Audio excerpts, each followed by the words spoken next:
Today is July 25th, 2003. We're at the Atlanta History Center in Atlanta, Georgia. I'm here with Bob Williams, 101st Airborne D-Day veteran. And just for the record, would you please state your full name?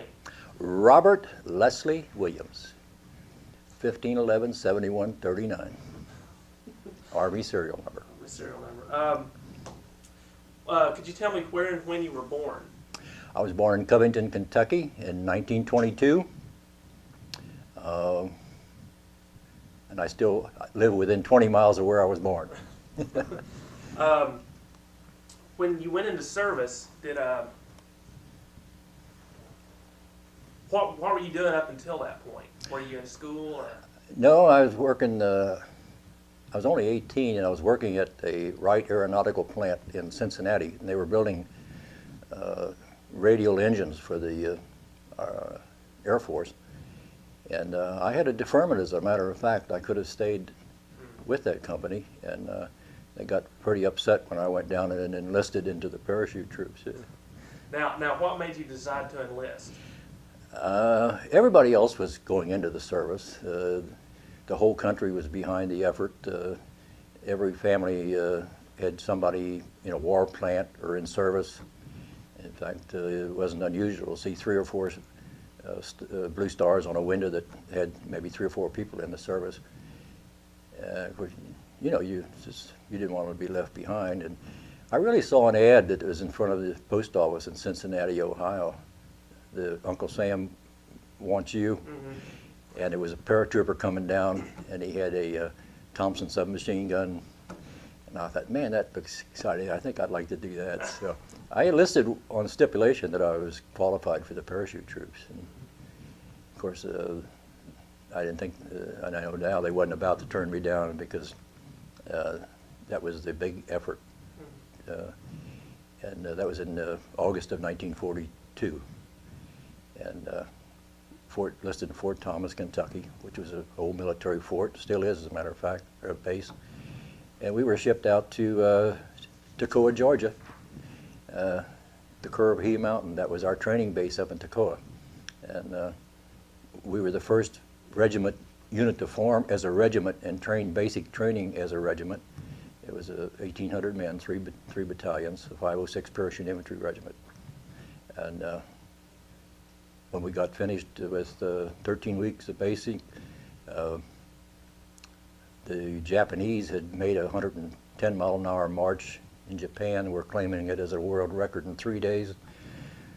So our battalion commander got the idea that we could march from Toccoa to Atlanta, which is about 120 miles, in 3 days with full equipment, carrying machine guns and mortars. And it put a few of us in the hospital with blistered feet, but we did it, and we were met at Five Corners in Atlanta by the mayor, which was Hartsfield at that time. Your airport is named after, I think I've got that right, Hartsfield Airport. Yes. Yeah, and he met us at Five Corners there, and with the American flag, and we had a big celebration there. And then there was a train station right there at Five Corners at that time. And we got on trains and went to Columbus, Georgia, and Fort Benning, and our parachute training. And then from there we went to Fort Bragg, North Carolina, maneuvers in Tennessee. And then in 1943, September of 1943, we went to New York and shipped out. We didn't know where we were going. In fact, they made us wear, instead of our parachute jump boots, they made us wear regular infantry leggings. We didn't know how to put those things on. They laced up. But that was to camouflage the fact that it was an airborne outfit. And 13 days later, we crossed the Atlantic on His Majesty's ship Samaria. And it took 13 days? Yeah, and it was, well, we changed course every 15 minutes because of the submarines. And, no smoke was allowed out of the stacks, and every ship had to change course every 15 minutes, so that's why it took so long, I suppose.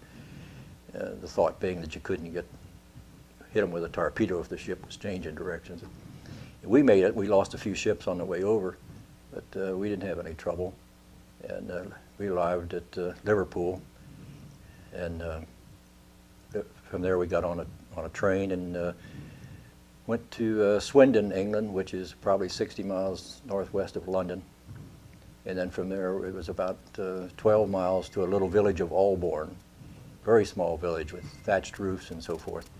And we had decent huts. That was where our 2nd Battalion was based. Some of them was based in Littleford and different little villages around there. And from there it was calisthenics and maneuvers and up until D-Day, June 6th. What was your rank while you were in the A buck sergeant. That's the highest I ever got. Which company were you in the 2nd? Headquarters Company, 2nd Battalion. We knew all the guys in E. See, it was Headquarters Company, D, E, and F Company. E Company is the band of brothers. We knew all those. I was in charge of the communications of the battalion, what they called a communications chief. And I sent the radio men and the wire men to the different companies. And the men in Captain Winters and Captain Nixon in the movie, Band of Brothers, we knew them quite well. In fact, my radio man stuck with Captain Winters all through there.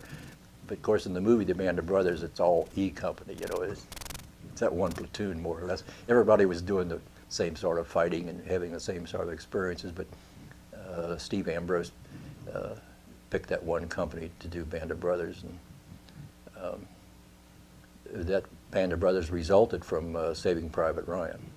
Do you feel that the experiences portrayed in Ambrose's book and in the miniseries are representative of the experience throughout? In Band of Brothers? Mm-hmm. Yes, except for a few things that they got a little bit too Hollywood on. And the language, I didn't agree with that. We used different cuss words than they used in that. Anyway, that part's not authentic. But the first 3 episodes of that, where the training in Toccoa and running up Currahee, that's all very authentic. And the part where the planes took off from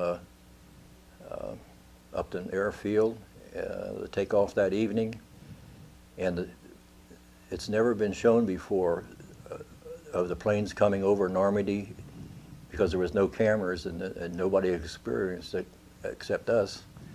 And where they show the 20 millimeter rounds going off, the tracer bullets and the anti-aircraft fire, that is very real. And that's something that we've never been able to explain to anybody, but in that movie they did a real good job. It's as real as you can get, you know. Before we get to the actual invasion, let me backtrack just a minute if I can, and just ask you some questions about while you were enlisting and training and such. Mm-hmm. Pearl Harbor seems to stick out in everyone's mind. Do you remember where you were at? Exactly. Could you tell me a little bit about that? I was working in Detroit, Michigan, and at a factory that did chrome plating for grills of Chevrolets and things like that. I was only about 17, and they shut down when the war got going. After we knew we were preparing for war before Pearl Harbor, and most all of the automobile plants in Detroit shut down to convert to producing Army trucks, Jeeps, anything military. And when they shut the plant down, they said it would be at least 3 months. So a buddy of mine, he was a country boy from Vincennes, Indiana, and we decided not to hang around. We thought, well, we'll go back home. And I went home with him to Vincennes, and we went out on a Saturday night and had a big time, and got up Sunday morning. We were sitting there on his couch in his living room, and I forget what time of the morning it was. I think it was 10, 11 o'clock Sunday morning that they broke. We were sitting there listening to the news, and didn't have television in those days. We were sitting there listening to the radio, and they broke in and they announced that the Japanese had bombed Pearl Harbor. And Harold, my buddy, that was especially bad news to him, because we were just going back to Detroit for one reason, and that was to take his older brother Harold, who had been drafted, to report in Detroit. And he thought, you know, it wouldn't be, he'd probably be shipped right out because the war had already started. And oh yeah, it was, it's reminiscent of, very reminiscent of 9/11. Were the feelings the Yeah, same? you know, the disaster and foreboding of what was going to happen to our country, just like 9/11. Everybody was very sad about that. And I came back to Cincinnati, and as I say, I was only about 18 then, and got a job at this Wright Aeronautical, which was all the plants were converting to war, and they were really, Lockton, Ohio, still to this day makes aircraft engines for GE. And I had a job there, and after a few months, as I say, I saw that sign, the advertisement about the paratrooper coming down with a Thompson submachine gun, and being 18 years old, I thought that was great. So, actually, I had to get my mother to sign for me. I was going to ask what your family had to say about that. My mother, she's, you know, I was kind of a wild kid anyway, and if that's what I want to do, she was okay with her.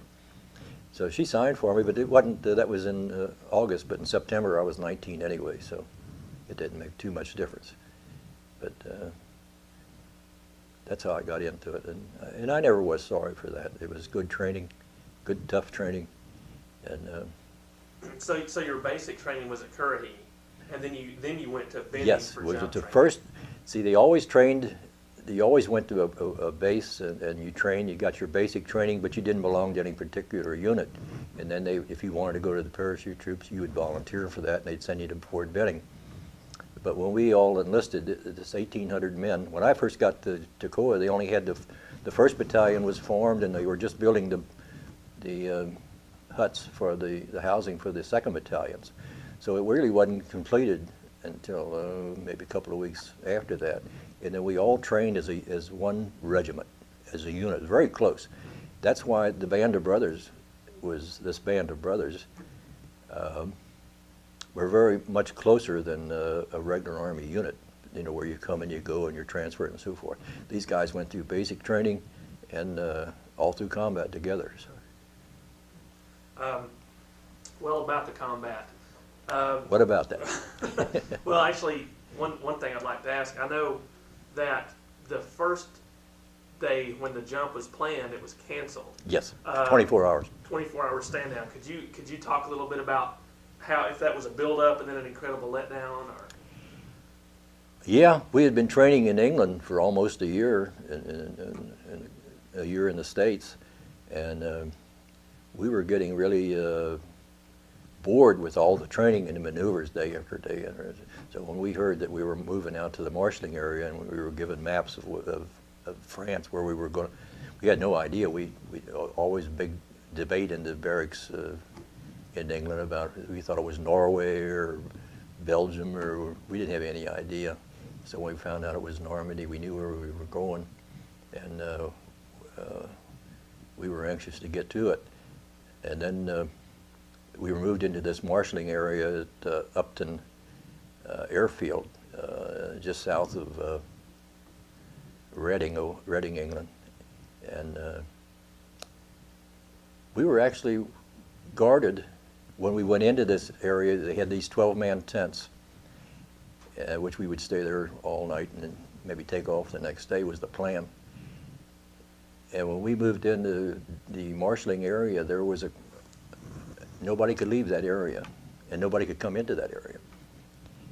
And we had, some of our GIs had on German uniforms just strolling around through the group. We'd never seen German uniforms, you know, we had never been in combat before. We did have a few guys that had been in combat in Italy, but most of us had no idea what a German uniform looked like. And so they roamed around all afternoon and took a lot of kidding and so forth, you know. And we darkened our faces up, and I think we were pretty much, we got a big meal. We had steak dinner and ice cream. We'd never had that. That wasn't standard fare in England. Yeah, and we thought, well, they're trying to tell us something, you know, this is our last meal. And then they called, the weather was bad. The wind was blowing the tents, and it had rained real hard a couple of days before that. And then when they called it off, everybody was pretty disgusted. And I saw a couple of fights in the barracks. You know, some of these guys, they'd cross each other, and I saw a couple of good fist fights, and it was ridiculous. They were friends, but they were just so on edge. And then 24 hours later, we did the same thing all over again, and we were briefed, and Eisenhower gave us, he met us in the field, and General Taylor met us in the field and talked to us. So we knew we were going that evening, and our regimental commander gave, which is in this book I wrote after D-Day '94. It has the whole text in there, which was a good letter to the troops. Just as we were getting on the planes, these were handed to the guys. And who was the colonel? Yeah, For the record? that was Colonel Sink, the regimental commander.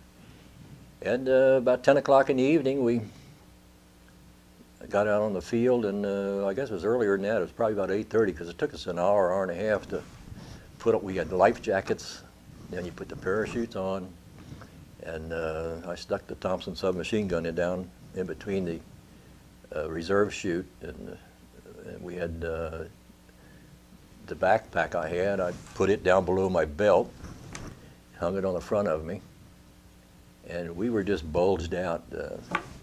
We couldn't get on there's 4 steps up to the C-47, and there had to be a guy on each side to boost the guys in, and because you weighed so much. And got in and sat down on both sides, and it took a long time. I don't think the planes took off till about 10:30, 11 o'clock. It was between 10:30 and 11 o'clock. It was still daylight in England because it stays light over there, especially in June, in the summertime. It stays dark almost to midnight. I mean, light to midnight. And finally, the planes started up, and it took over an hour after there was over 900 airplanes the whole night. But in our regiment, I think there was 280 planes, and it took them a long time flying around to get lined up, 9 abreast, you know, 3, and 3.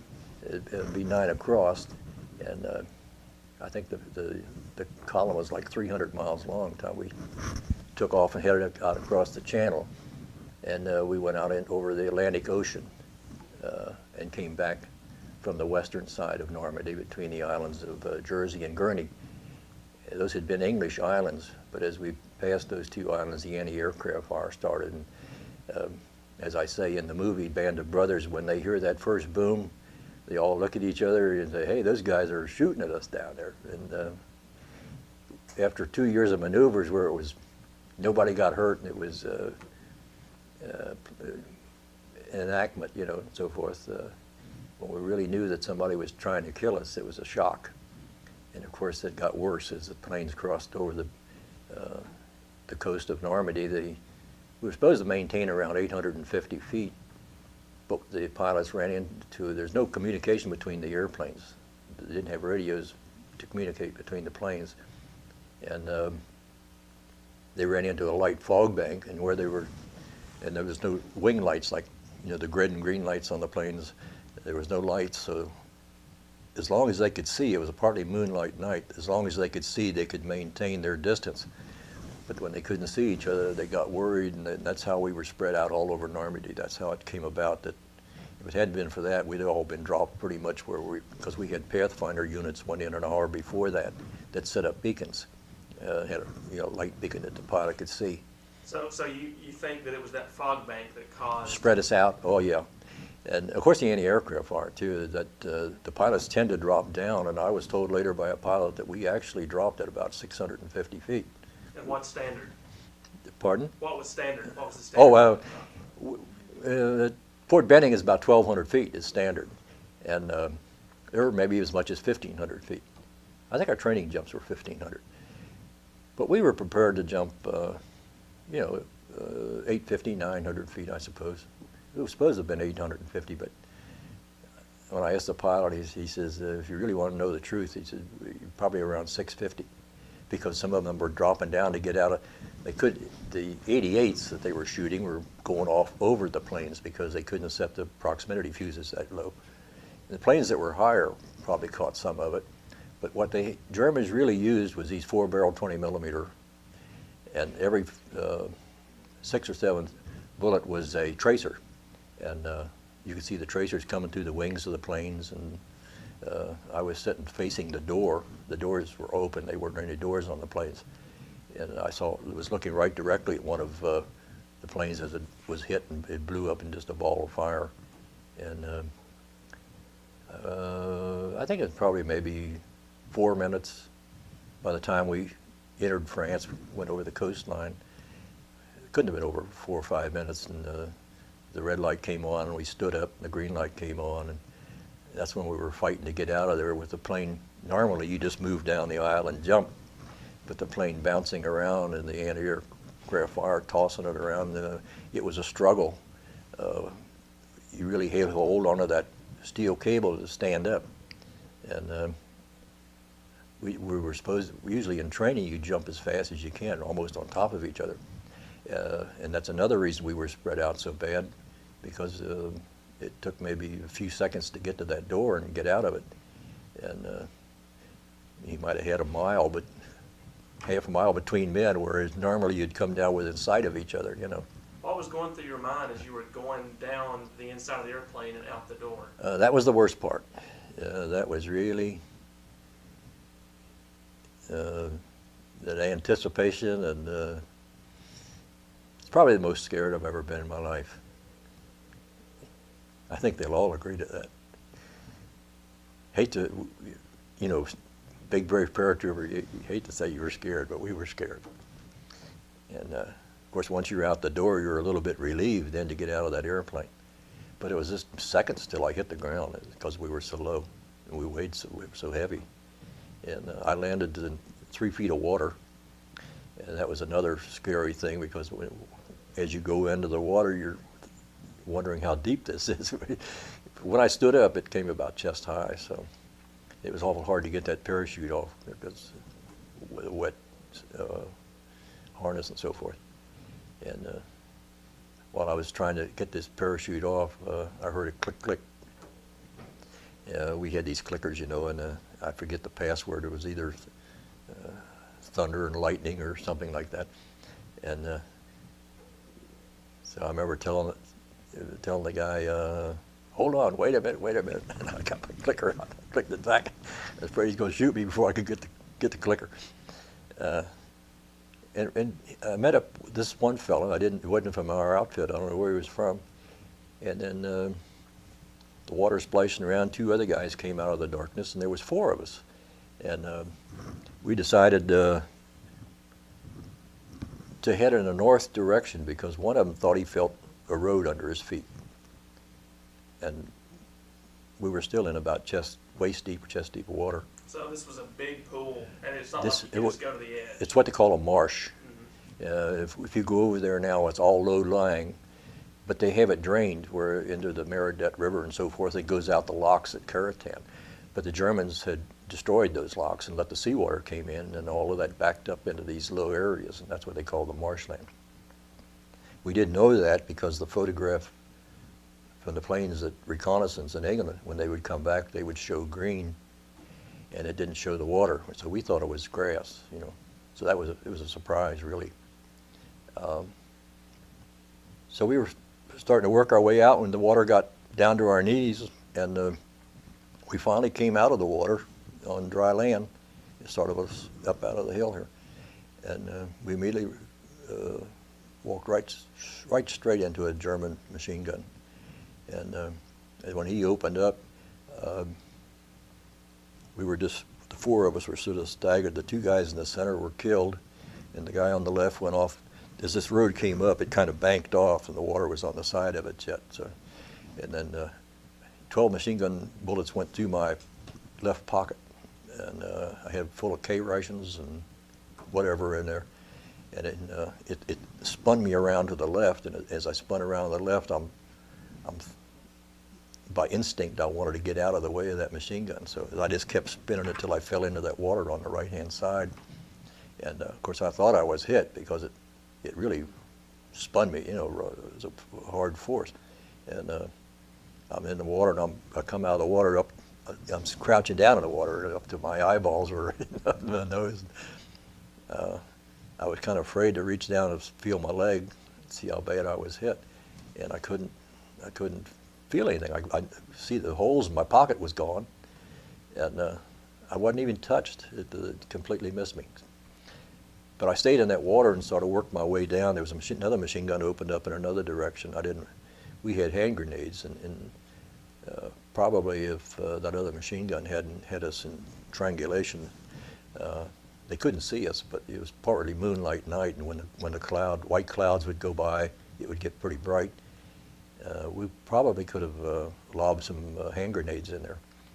But I start working my way out in the other direction, and the machine gun was silenced, and I found out later that somebody coming from the other direction in back of them, when they started firing, they gave their position away.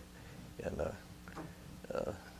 some of my good buddies lobbed some grenade in there and got rid of them, but I had worked myself far enough away that I wasn't part of that. So you were by yourself? Yeah, I was by myself until daylight, as a matter of fact. It was about 5:30 in the morning, and I was getting tired walking through that swamp with all this. We had winter underwear on, we had an OD uniform on, and then our jumpsuit on top of that. So when all that got wet, it was pretty heavy. And I found a bunch of bushes that stuck out of the water, and I just kind of laid back on those bushes so I could rest. And I watched the B-26s bomb the beaches, Utah beaches. They came in pretty low and dropped bombs before the invasion. I think was supposed to be at 6:30, and actually I saw two of them just blow up, just a ball of fire. And then after the B-26s passed, then started the bombardment of the battleships and the cruisers. That made a lot of noise, and you could hear these big 14-inch shells going over your head. It sounded like a freight train. And I saw 2 or 3 guys coming in the distance from the beach direction. They were coming toward me. We got together and decided to head west because we saw those trees over there. It looked like it was on high ground, and we finally got out of the water, and we met up with 15 or 20 other guys. And I really didn't meet up until my battalion, the whole company, until the following morning. And then, but we did manage to secure the 4 roads that led from the beach, which was our objective. We cut those off and kept the Germans from reinforcing the beach. And then our first big battle was at Veerville, town of Veerville. At the end of D-Day, the night of D-Day, how did you feel? Did you feel like you'd gotten anything done, or like you just got something done? It was still a toss-up, you know. And I think there was about 12 of us together. And when it started to get dark, of course we posted guards around us and so forth, but we were very apprehensive that the Germans would run into Germans in the dark or the night, or they would. I leaned against the bank. We didn't lay down, but there was a bank there, and I leaned against the bank, and I think I might have slept for a few minutes, but actually you don't do much sleeping. You're all too worked up.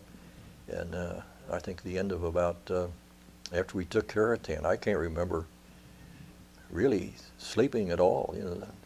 What about, did you ever get hungry during all this? Or? Well, we had K rations, but mostly we couldn't carry enough K rations to last. We had what they call a D ration. It was a chocolate bar, hard chocolate, but it was supposed to have enough energy in it to keep you going. So as long as you ate 1 of those a day, you could keep going. But yeah, you're dirty and you're hungry and you're exhausted, but you can't sleep because It's I look back on it, you think, you know, how did we do it? But of course we were in very good physical condition, and we got the job done, which is what it was all about. So the big battle was at Vierville. I think we killed about 125 Germans. We captured about 125, and one of our companies had gone through Vierville about 2 hours before, where they'd gone through with scouts out and had made sure that nobody was in the village. All it is a chateau and a church and a couple of houses and a couple of barns. And we were heading toward Caratan because that was our objective, to take Caratan. And when we got to Vierville, the company commander didn't post any scouts out or anything. We just started right down the middle of the street. We got right in the middle of this little village, and the Germans opened up on us from the church tower with a machine gun. And so we hit the ditches on both sides and stayed behind the hedgerows, and that's where one of my first good buddies, Sergeant Stoney, he was an S2 man. He stayed with Colonel Strayer, 2nd Battalion Headquarters Company. He was right with the CP people. And Stoney peeked out behind a stone wall to shoot back at the Germans, and the Germans shot him right in the face with a machine gun. And that was the first. I've seen dead Germans along the way, but that's one of the first of my buddies that got it, you know. So we immediately covered him with a raincoat so nobody could see. He was shot up real bad. And actually, we were running out of ammunition, and the German, it was a young parachute unit, a German parachute unit. And some of these kids were like 16, 17 years old. They were pretty young. And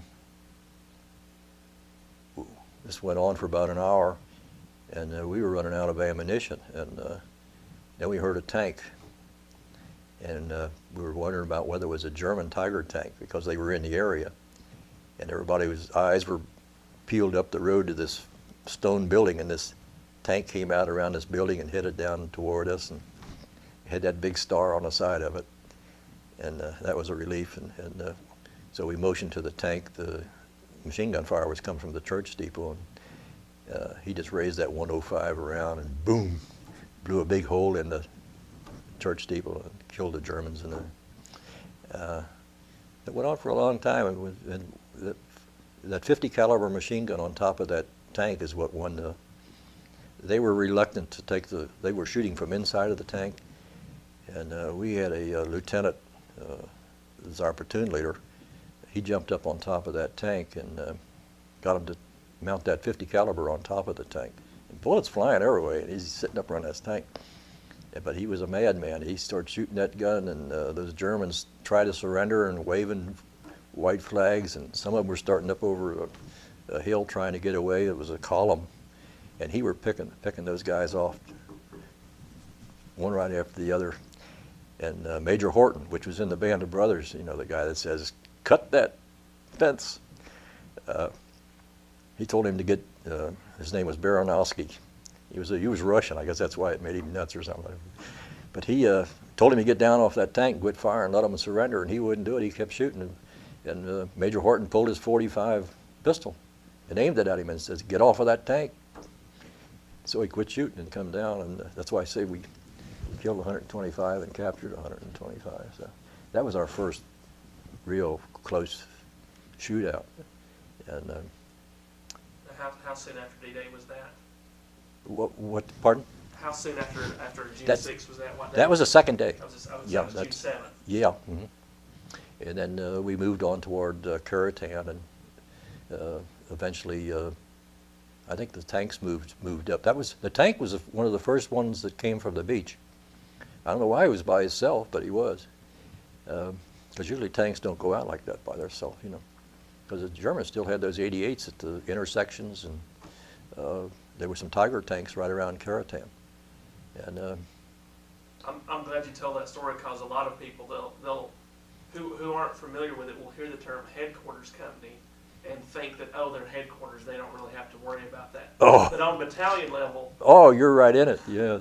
As a matter of fact, all the schooling you go to for like radio and wire and writing messages and receiving messages in the field, you mostly forget about that stuff because our radios were most of them were broken when we jumped D-Day, and most of our wire equipment, we had very few rolls of wire. But we managed to, see, we had these bundles underneath the C-47s. I think we had 2 of them under our plane.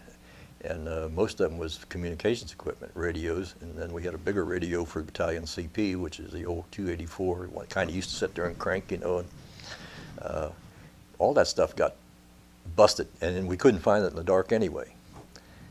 So it was a big mess up. And Eisenhower said he would never do that again. He would, if it made the jump, it would be in daylight instead of dark. But maybe it was all the best because it really confused the Germans, and we were confused. But it didn't give the Germans a chance to really assemble and get together. They were different units, and once we destroyed their communications, every time we'd see, I used to use that Thompson submachine gun, we'd see a transformer on a pole, which was telephone communications. It'd be some kind of an oil cooler or something, and we'd just shoot that thing full of holes. And the Germans couldn't communicate. And, of course, we carried handheld little radios, little 536s between the company commander and the platoons, so we did all right that way. So it really was a fouled up deal, but maybe it was for the best. How soon after the invasion did you start to get the idea that it was actually a success, that y'all had actually pulled it off? Well, I really didn't have much of a doubt about that because of the training and the ability of the guys. I thought the guys that I was with could do anything. And I really didn't think about that too much. But the French were a little leery. They weren't too helpful, because they were afraid that we were going to be pushed back into the channel, and the Germans would come back. Of course, the Germans were pretty notorious for shooting any of the Frenchmen that didn't do what they wanted to do. In fact, I've got the front page of the local paper in Cincinnati where the headlines are of D-Day, and immediately the Germans claimed that all parachute units were pushed back into the English Channel. So that didn't make my mother feel too good, but that was German propaganda. I guess that's another reason why the French thought, the Germans were going to win this thing. How did you feel about the Germans before D-Day, after D-Day? It was just something to shoot. We were turned, sorry to say, we were trained to kill Germans. And we didn't, there's no feeling. In fact, we had guys in the outfit that their mothers and fathers that were born in Germany, but they had no sympathy for the Germans. This had gone on for so long, like 1939 and 1940, where they took over France. France had been occupied for 3.5 years, I think, before we got there. And it's sort of like this thing about Iraq. That only went on for a few months before we invaded Iraq. But this German in World War II, German in Japan, it was the headlines in the paper every night, years before Pearl Harbor, before we got into it, and that you just got tired of hearing about it, And everybody, the effort was there, and the determination of everybody in this country, just about. Of course, we had what we used to call the fifth column. German underground would try to sabotage different factories and things of that sort. In fact, they even landed guys up in Canada off of a submarine that came down through Canada into the United States, and they were eventually caught. But we had submarines off the coast of Florida sinking our commercial shipping, and the Japanese had submarines off the California coast. So we were We were worried. If the Germans' Air Force hadn't run out of fuel after the invasion started, before the invasion started, as a matter of fact, we bombed the Palesti oil fields from Italy, and a lot of the airplanes, they couldn't even use them in D-Day because there wasn't a shortage of fuel. Very few German. I've seen a few dogfights. We'd be going down a little country road, and all of a sudden pieces of metal would start falling down. You'd look up, and you'd see who got shot down. And of course, they were usually pretty high dogfights. But there were more American planes than there were German planes. And so that was, we did have the cover. We didn't have to worry. One German airplane came over 4 or 5 days after D-Day that came through the trees real low, and I could even see the pilot in it. But he was on a reconnaissance mission with photographs. And in fact, they came over after a couple of days later, and one plane came over and dropped a bomb back where the tanks were. And I think he was trying to find out where the positions were and so forth. But we didn't have any German strafing or anything like we did with them. Our P-51s and P-47s, they really tore them up. This is an obvious question, but I want to ask it. I guess you were missing home and family pretty significantly the whole time. Yeah, I was pretty homesick. We couldn't pick up a cell phone like they do today and call Mom every time they wanted to. I hadn't seen my mother in over a year. Of course, we had VMail. You know what VMail is? I do, but could you tell us a little bit about it? Yeah, I got some, I think.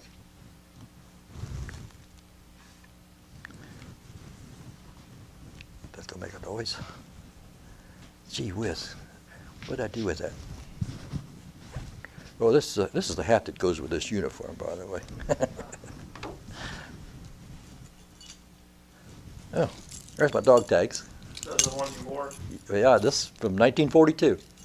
My mother gave me this 4-leaf clover, and it's still on there. Of course, the dirt on there is from tape.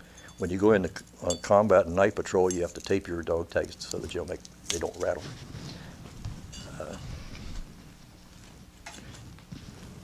Well, I'm sorry I didn't bring that email. What they would do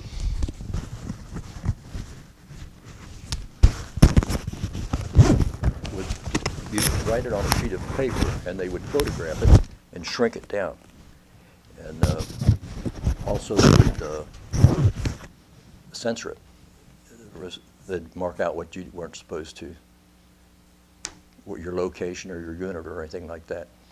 If you'll notice where the picture that was in the paper of Eisenhower talking to the 101st Airborne as they were getting ready to get on the planes, you didn't see the eagle. I've got the original picture before they scratched it out, but the censors, before they gave it to the paper, they scratched out the eagle so that they wouldn't know what unit that was. And this email was the idea that it was, you could get a whole gang of them because it had to go back by ship. All the mail in a small area, and it didn't take up much room. And I've still got 5 email letters that I wrote to my sister. She saved it. I didn't save it. My mother didn't save them, but my sister saved everything. So she died here a couple of years ago, and she gave me all that stuff. And I was really amazed that she still had it. It was interesting to read what I'd said when I was. So after the time in Normandy, y'all were pulled out of the line and sent back to England. Mm-hmm. What happened after that? Well, the unit, we were getting ready to go to Holland. No, let me back up a little bit. We were getting ready to jump in Paris. The generals, wanted the glory to be the ones that take Paris. And Paris was taken before we could even get going, so they had to change the objective, and they made it in Holland. And so the 17th of September, the 82nd Airborne and the 101st and the British all jumped into Holland, pulling gliders, and I was supposed to go, but they cut me off at the pass. I had after we had taken Karatan, we had a big battle on the outside of Karatan. There was these Tiger tanks, and it was an elite German outfit that we were fighting. I'd taken a pair of binoculars off the German officer. I thought, oh, these are nice binoculars. I can see what's going on here. So I was leaning against the hedgerow. This was machine gun fire every which way, and I peeked out through a hedgerow with this thing, see if I could see somebody I could shoot. And evidently they thought I was an artillery spotter, and it was quite the thing. The Germans wanted to take out somebody that was an artillery spotter because they knew that they would be taking artillery after that. So they fired 2 rounds of 88 millimeter. You know, the shells are about that big. And one hit on the bank. They thought I was an artillery spotter, I guess, and they were going to take me out. So it's unusual to fire artillery at an individual, but they did it. And it was flat trajectory. You didn't even hear the thing coming. You know, it didn't get it did boom, boom. And it hit on the outside of this hedgerow and blew up a big cloud of dust and everything. And before I could get out of there, the bank in back of me, another one came over the hedgerow and hit the bank in back of me. And I was pretty senseless at the time, you know, the concussion and a big cloud of dust. And I come walking out of this cloud of dust and staggering out, and one of my buddies says, "That's amazing." He says, "I thought you really got it." And what it was, I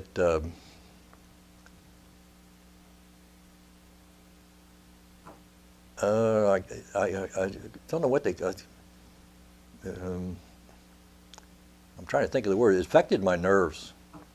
And Captain Sobel, the guy in the band of brothers, hadn't it been for him, probably been all right. But they had taken his job away from him and made him supply officer, and he wasn't too happy with that anyway. And so he stopped me outside the barracks as the guys were getting ready to jump in Holland. And he started talking to me, and you know, about the shock and the artillery and so forth. And he says,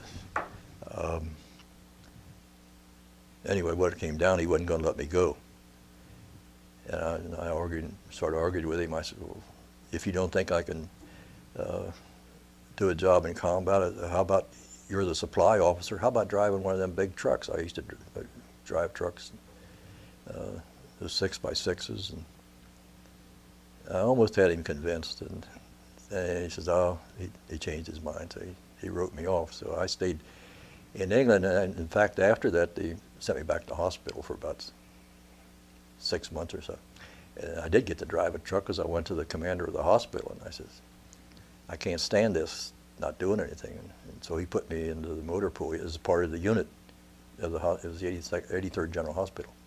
So I stayed in England until after the war was over, and then this unit was moved over to France, and I went back to France again with them. And I never did get back into combat again. So. Did that make you happy or sad? It made me sad because I was hearing where the unit was, and then when they got into Birch's Garden, and I could read in the Stars and Stripes magazine. And Andy Rooney was a reporter for Stars and Stripes then, and yeah, you don't want to lose. You don't want to lose your outfit. You want to stay with them, and yeah, it's kind of, to a young guy like that, to train with him, it's a pretty terrible thing to not go with the guys you were trained with, you know. So no, that was an unhappy time, and I was getting tired of England, and I was ready to go home after I did get home in just in time for Christmas in December of 1945.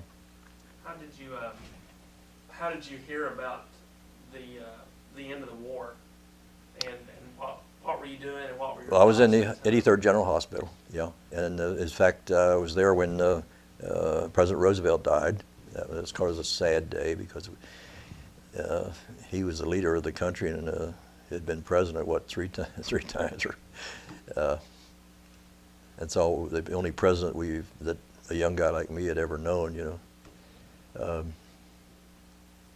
because he was And when he died, we was wondering what's going to happen to the country, but I remember that was a sad day when we heard he died.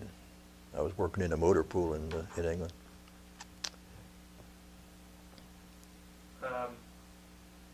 Now, this is there. Of course, there was VE Day.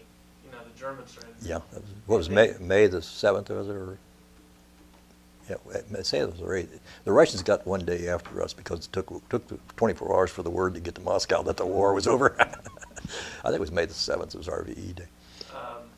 And then you were at the hospital unit on VJ Day as well.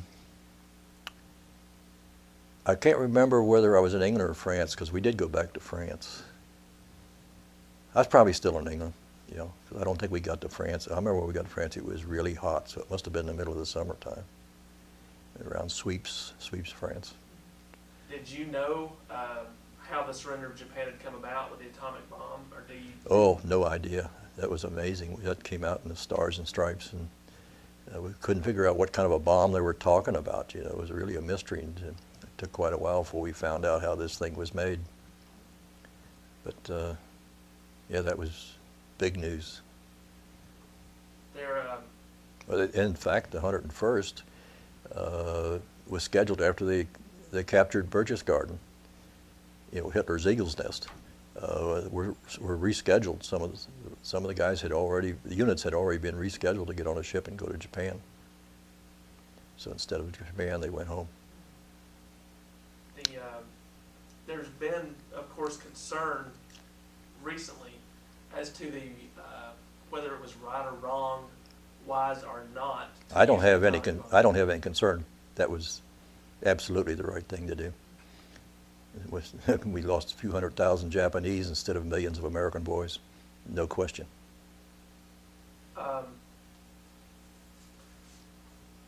What about when you came home? Could you tell me a little bit about you know, the trip home and finally getting back to the States and meeting your family? Yeah, it took us 11 days to come back. Of course, we came back in a straight line, but the ships didn't go very fast in those days. And came back in a little victory ship. It's one of these little ships that the women, you remember, what would they call her, Gertie the welder or whatever it was, the women welders that were making these ships.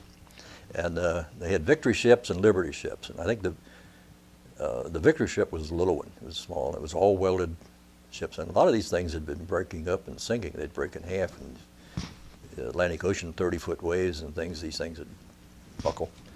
And we came back, and sure enough, right in the middle of the ocean, Atlantic Ocean, I remember these 25, 30-foot waves, and nobody could go on deck, and that little ship would climb up one wave and down the other wave, and we thought the thing was going to break in two. But we got over that, and we were 1,700 miles out of New York, and they announced that we were going to have Thanksgiving dinner, turkey and dressing and everything. And there was only very few of us showed up because the whole unit that was on this little victory ship, they all got sick, and they were throwing up all over the ship. You couldn't even, the ladders that went from one deck to the other were just so slimy you couldn't climb them. But it didn't bother me and maybe a half a dozen other guys, and we had these tables with an edge on them so that the plates wouldn't come off of the thing. And we sat there and had a good Thanksgiving meal all by ourselves. And then the water smoothed out, and we went into New York Harbor. Fireboats came out with the fire hoses spraying water. And immediately we got off of the ship, and as you get off the ship and you walk across the dock, the trains pulled in right there. And I think it was Camp Shanks, New York, where they took us up there, and we actually had fresh milk, and we had a lot of food that we never had for a year and a half. I think I was in England almost 2 years, or overseas almost 2 years. And that's what I think this is for 2 years. Yeah. Or is that like the service? Maybe these are for 6 months overseas or something. I can't remember what it was. But yeah, we put on a train, and the train that headed for Cincinnati, it highballed all the way. It did stop around one little town up in Ohio. We hadn't had anything to eat all day, and Salvation Army girls were out on the station platform, and the train slowed down, I think to change engineers or something, and stopped there for just a few minutes. And this was probably in the middle of the afternoon, and they handed the sandwiches through the windows to all the GIs on the train, which I thought was great. And then the train highballed into Cincinnati, and it really, that old steam engine really ran. We laughed at it with the engineer when we got to Cincinnati, and he said, "Well, you wanted to get home, didn't you?" And then I was at Fort Knox. We came in through Cincinnati, but it went on to Fort Knox, as a matter of fact, and that's where we were discharged. And my mother had one of the neighbors pick me up, and my mother had a little grocery store, and she was happy. It was really, I hadn't seen her in over 2 years, and just that writing letter maybe once a week or something like that. Well, then what did you do after the war? I tried to get a job, but everybody was trying to get a job. They were pretty scarce, because all these guys had been released at one time. And I finally, a friend of mine worked for a jewelry company. He was a neighbor, and he'd been a diamond setter for years and years. And he said, "Why don't you come over and talk to the boss and see what happens?" So I did, and I went to work for them, and then I got a GI supplemental pay, what they call the GI Bill, for 2 years. I think I got it was $1.25 an hour was the salary, and I worked for them about 2 years, and I eventually just started working for the different jewelry companies, manufacturing companies around Cincinnati. And I turned out to be a pretty good diamond setter, so that's what I've been for 55 years. I've got a farm now. We used to raise beef cattle and raise hay and tobacco, and I've gotten rid of most of the farm. I still have 10 acres, and all I do now is cut grass. Do you think about your time in service very often? I never thought about my service for 50 years until the 50th anniversary of D-Day, 1994. And I went to a reunion, and I told them I was determined to go back on the 50th anniversary and jump again. And they said, "We can't let you do that." And I said, "Well, whether you can let me do it or not, I'm going to do it anyway."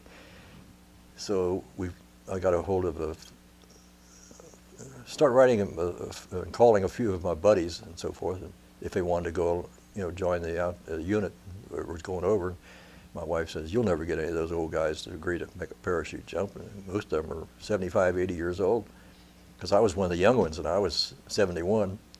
And but I was surprised. I started getting mail from all over the country, and 19 original D-Day paratroopers, and then I think it was 26 other. I think it was 41 altogether that had been combat paratroopers that jumped in Italy or Sicily or different places, Holland, but they hadn't jumped in Normandy. But there was 19 original Normandy guys, and so we formed this Return to Normandy Association, and we had a French colonel out in San Diego that knew part of the government in France, and we had contacts in France, and we finally, this Return to Normandy organization tried to get our government to maybe fly us over there, or maybe supply parachutes. We were looking for help, and they turned us down. They said no, liability and expense, cost, they couldn't do it. So the French said, "Well, if you can get over here, it's our country, you can jump."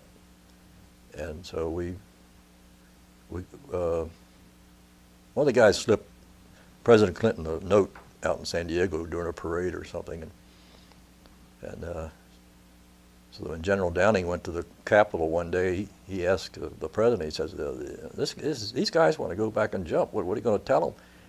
So Clinton just says, "Let them jump." So Continental Airlines said, "Well, one of the guys in San Diego was a travel agent, and Continental Airlines says we'll fly all of you over there and back, and you can take 2 family members with you." So this was great because, and so we all had to fly to Houston. We had a big party in Houston. Got on the plane, we flew to Paris, and when we landed at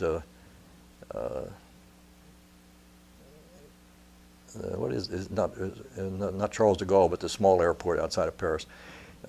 They had champagne, cakes, food, right there at the airport as we got off of the plane, and all the television cameras and so forth. And it was really a big deal. And J.P. Morgan Bank in Paris put us up for 2 days at Disneyland in the motel, give us ticket for to see the park, and furnished 2 brand new buses, tour buses. And after 2 days, we left for Normandy. We still didn't know where we were going to stay because our hotel reservations were all full. And so what the French people, the mayors in Saint-Miraglisse and Baron Suraudon, when the buses pulled in, there's all these French people standing out there with, each one of them had a name of one of the veterans on it. And this one says Bob Williams on it. So we went over to her, and then we went home with the people, and they put us up for the night. And the next day we got ready to make the jump. And then after we made the jump, we all gathered in a hall in Saint-Miraglisse, and the same thing happened.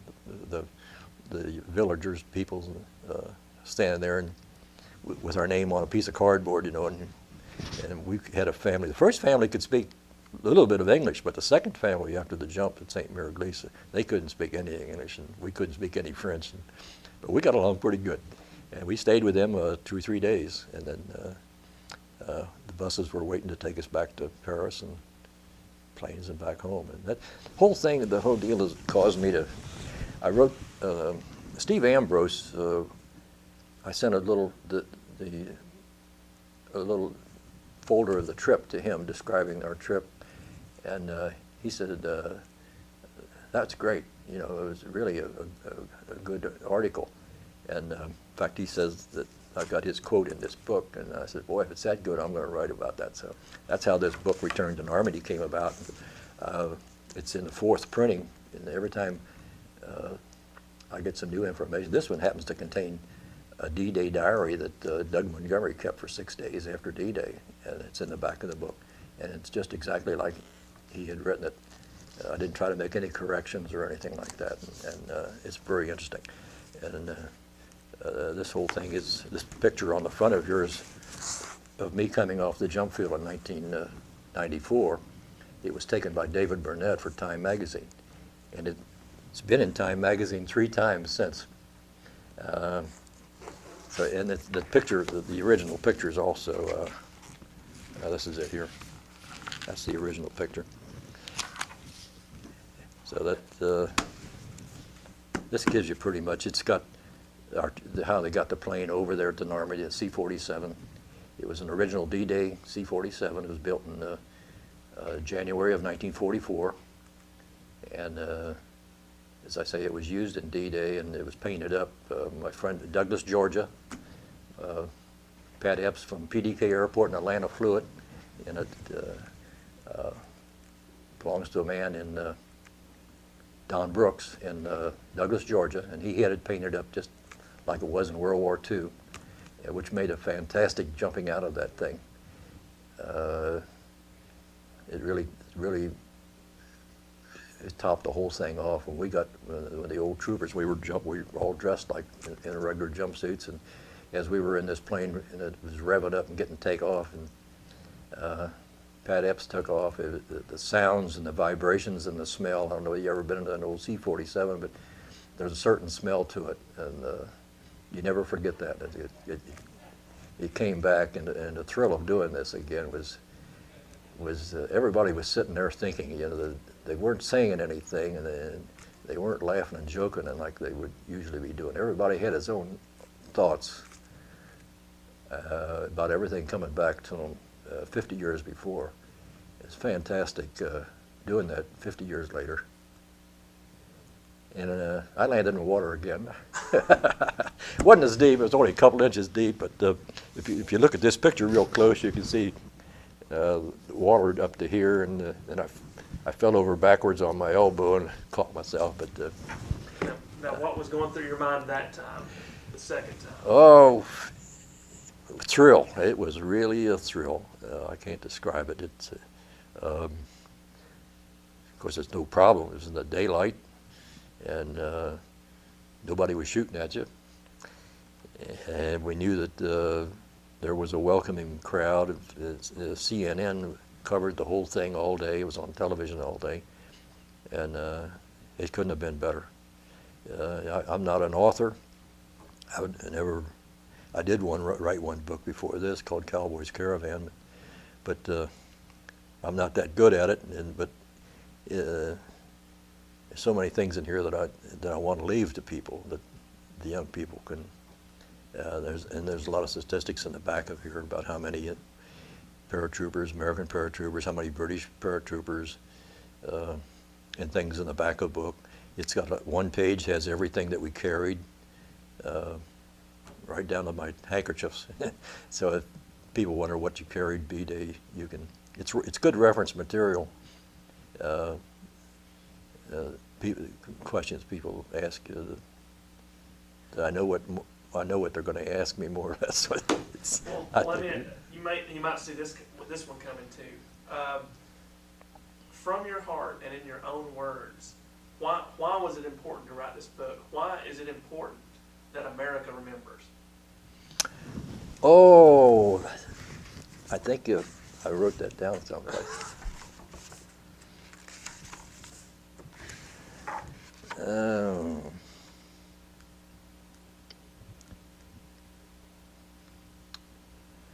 The last paragraph, it is my hope this book will encourage the study of the history of this era, and the knowledge gained will help to ensure a safe and better tomorrow. Of course, there's 4 paragraphs here, but that's about the only thing I had to say about it. It was June the 6th, 1944 was perhaps the most configurative day of the 20th century, the Victory's Day for the whole world. The 50th anniversary was a glorious tribute memorial which literally forced our senior people to remember and others to learn more about. I will always be proud, very proud to have been a part of it both times. So on the day, on June 6, 1944, did you and the men you were with have a sense that you were taking part in something truly historic? Yes. Eisenhower, the speech that he read on June the 7th, the day after D-Day, it was recently here on the internet. I read it to the people of Europe, and I didn't include that because I didn't have it at the time, but I remember reading it in the newspaper. It was a speech he made, and it was broadcast all over Europe. And it was. Well, General Taylor said in the Marsh area before we got on the airplanes, he was walking around with the boys and so forth. And he says, well, Godspeed and God be with you, and we have a rendezvous with destiny. And that's the part I wrote in here about my experience as D-Day is called My Rendezvous with Destiny. So, yeah.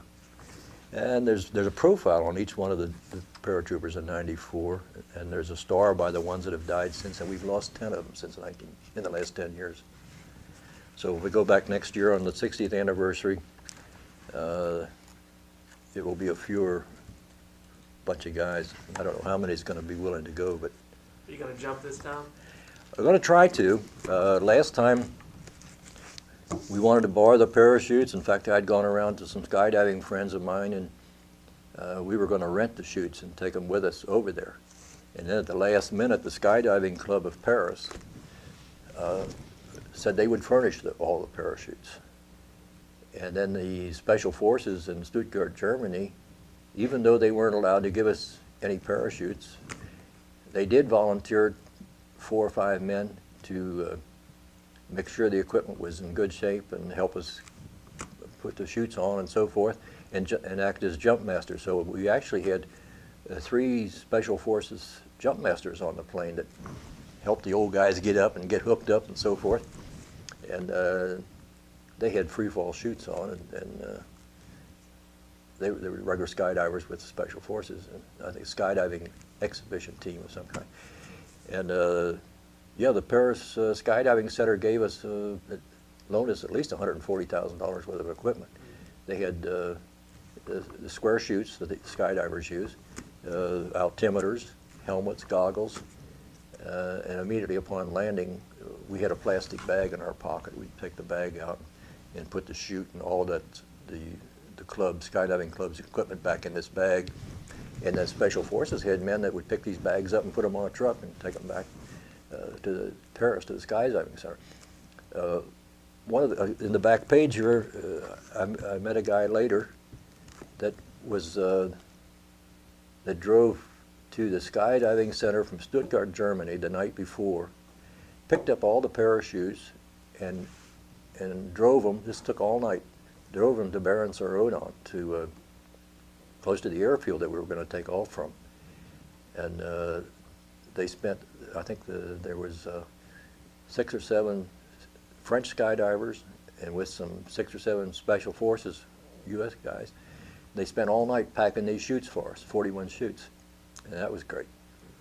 So everything coming together at the last minute, it worked perfect, all except the weather.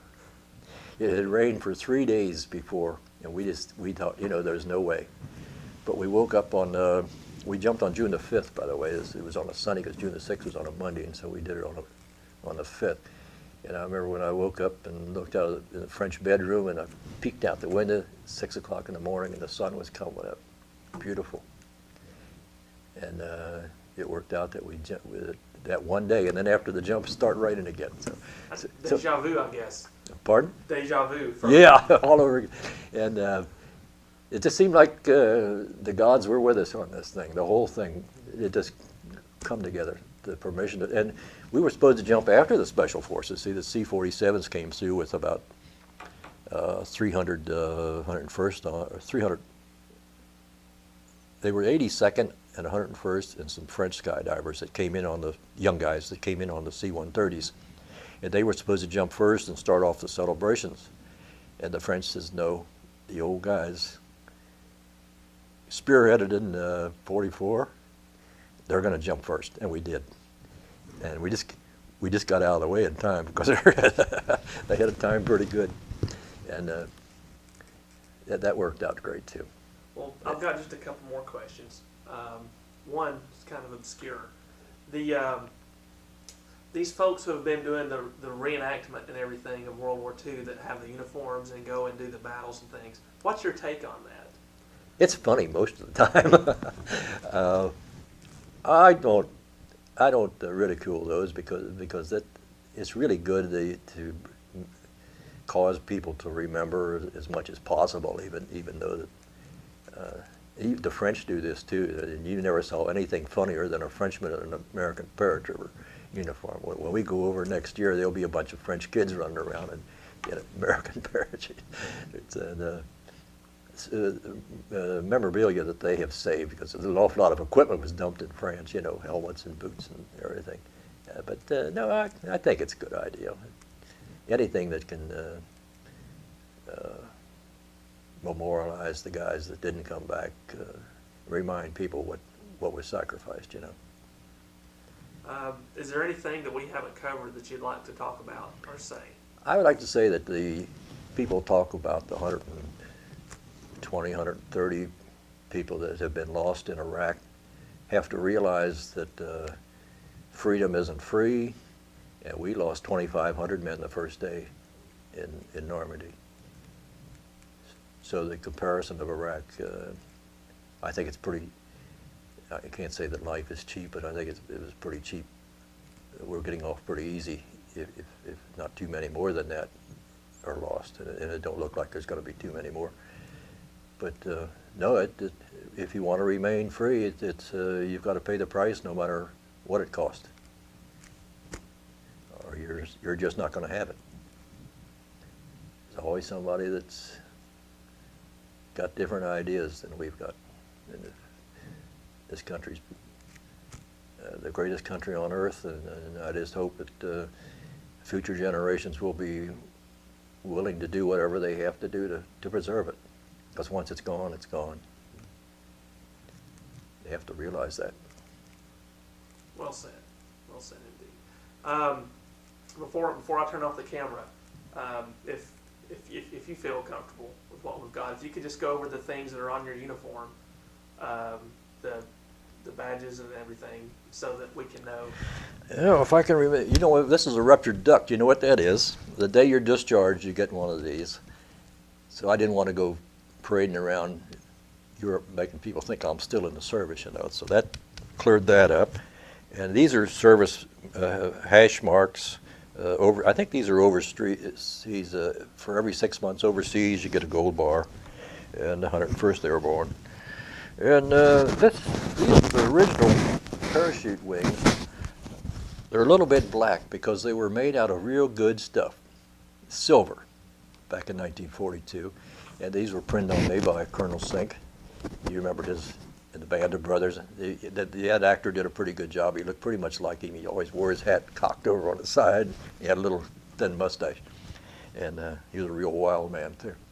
And this is the French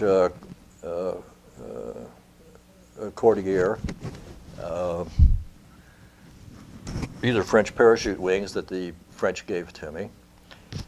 Oh, and another thing I meant to bring, after our jump in '94, the French president gave us all a medal. And it's about 3 inches in diameter. It's made out of bronze, and it has our name on it with the French palace in Paris on it. And it weighed about 3 pounds, and I wanted to show you that. In fact, here it is. It's on the back of this book. And our name's on the bottom of it here. Let me bring that just a little closer. Yeah.